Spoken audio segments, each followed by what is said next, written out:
4:13 a.m., deep in Russia's Belgorod forest, a Tor-M2 air defense system bursts alive, firing a 9M338 missile into the dim dawn. A mile away, it slams into its target, a tiny sparrow-sized Ukrainian recon drone vaporizing it in a flash. On the ground, the Chinese soldiers escorting a convoy of trucks erupt in cheers.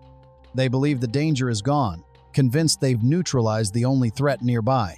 What they don't know is that, in its final dying burst, that drone's last transmission pinpointed the exact location of all 15 trucks. As the Chinese celebrate like champions, operators in Kyiv aren't cheering, they're laughing. This mission began far above the Earth. American commercial satellites from Maxar Technologies spotted the first concrete proof of a secret arms deal, a shipment of Chinese PLZ-5 artillery systems purchased by Moscow, being unloaded at the port of Vladivostok. That was the spark. Then came the ghosts. Tiny 5-pound Switchblade, 300 drones soared at 10,000 feet, silently trailing the convoy through Belgorod's forests.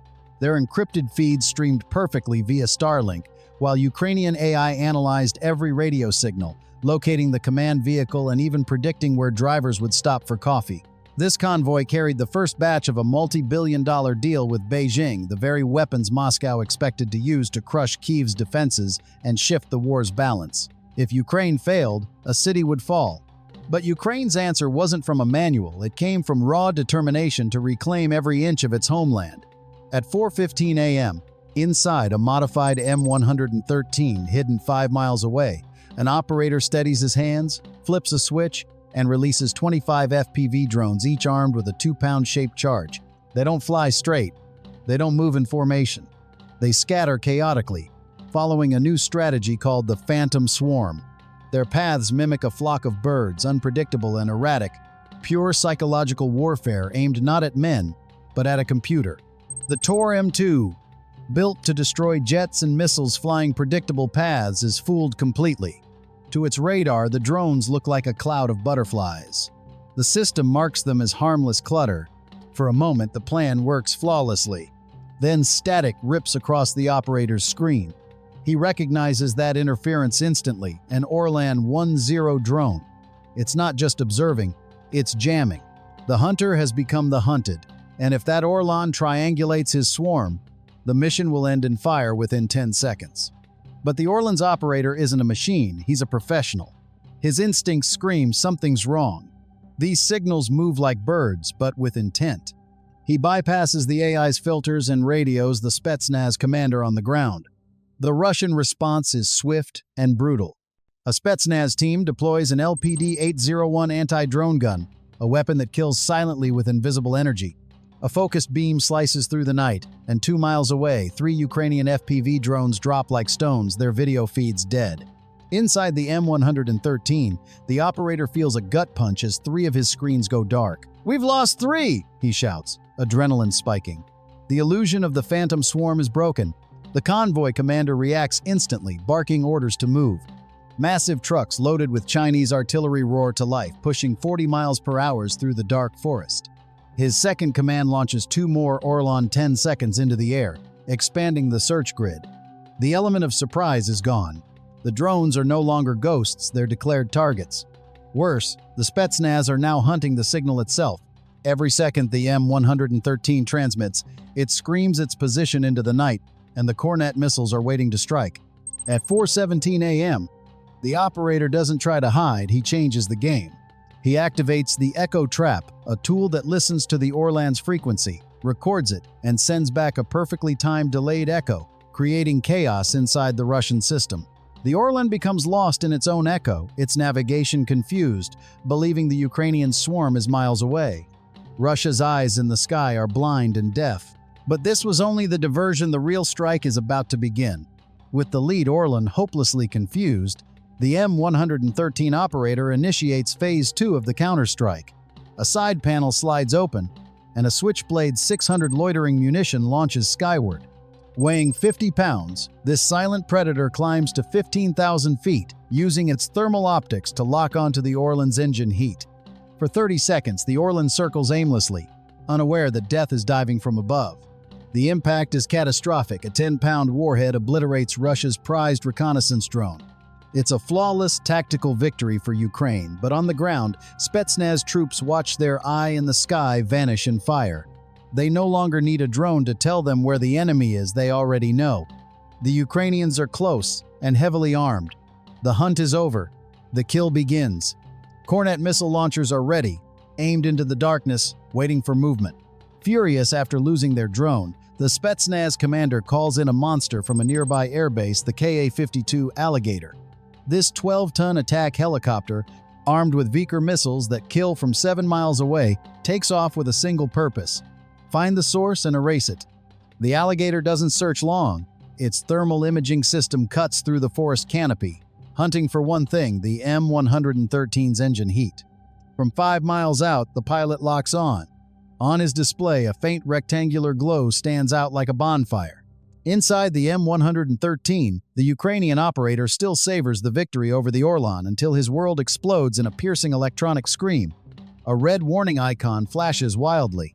It's not radar lock, it's a laser-guided missile lock. The words on screen are a calm death sentence. Vickers missile lock. Impact in 20 seconds. His pulse hammers. Launching the switchblade to save his swarm has now marked him for death. The heat from his own vehicle betrayed him. There's nowhere to run, no shelter.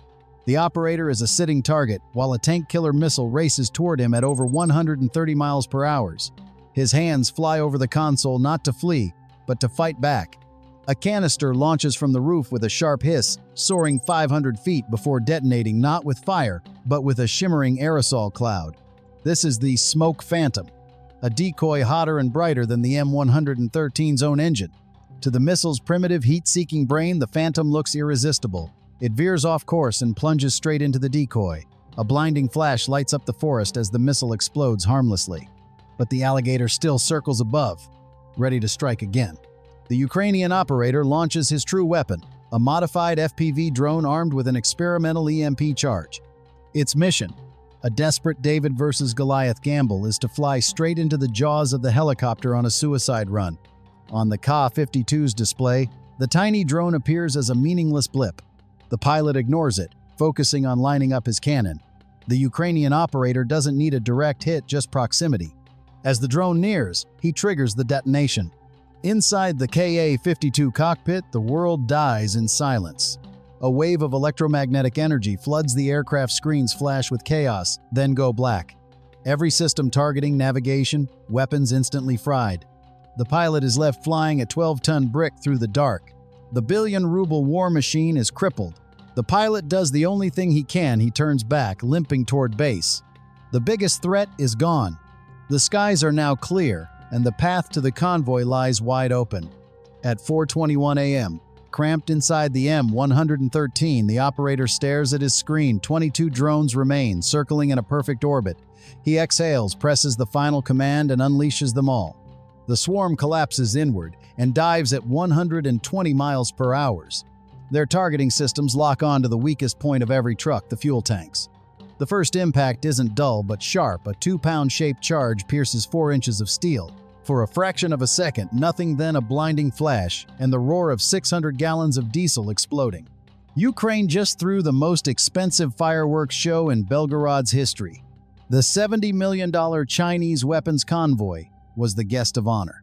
But the brilliance of the attack lies in its physics. The warheads were set with a 0.7-second delay. In that fraction of time, each charge punched through steel before detonating. The shaped explosive focused its force into a molten jet slicing through metal like paper. The fuel ignited, and the pressure wave amplified destruction across the convoy. When trucks were parked close together, the explosions triggered one another. The first truck's death became the second's executioner. In seconds, fire leapt from vehicle to vehicle, turning the convoy into a chain of burning wrecks worthy of a Mad Max scene. When it ended, nothing remained but twisted steel and craters. The final count: 15 PLZ-5 howitzers, 20 trucks, and roughly 40 Russian and Chinese personnel, all gone in under 3 minutes.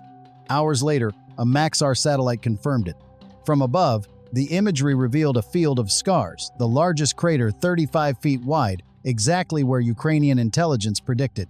The precision was absolute, a digital signature of modern warfare written into the Russian forest. The shock waves rippled beyond the battlefield. Russia's command network in Belgorod collapsed after the EMP strike.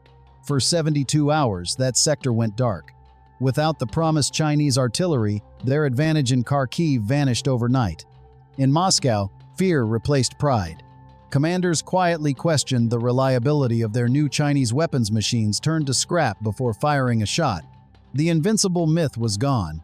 Ingenuity had just outsmarted a superpower.